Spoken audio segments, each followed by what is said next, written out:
We begin with the conclusion of a murder trial in Summers County. The man convicted in the first-degree murder and dismembering of a 17-year-old girl from Oak Hill received his sentence today. Our Robert Castillo's been covering the trial of Steve Lawson from the beginning, and he was there as Lawson learned his fate in circuit court in Hinton.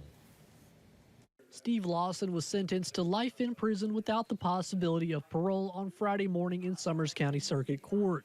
Lawson was found guilty by a jury 2 weeks ago for the murder of 17-year-old Azariah Mitchell. Lawson was not in court for his sentencing, but was present through a virtual call.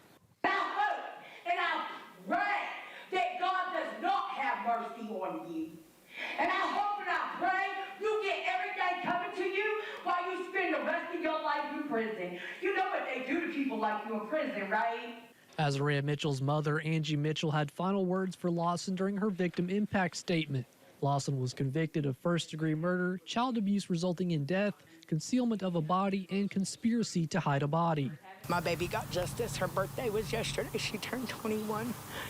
So I'm glad my family can try to move on from this. And most importantly, he can't hurt nobody else. The prosecuting attorney for Summers County, Kristen Cook, says this case was one of, if not the hardest, she's had to prosecute. You don't see horrific crimes of this nature. This is a situation where it's not just a murder. The fact of her age, when their relationship began, what that body went through, what he did to conceal that body, what we had to go through as a team for months to locate her, bring her home, and get her to the family.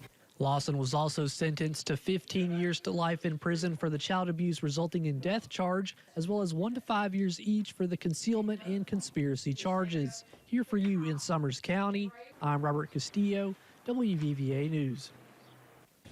All right, thank you for that follow-up report, Robert.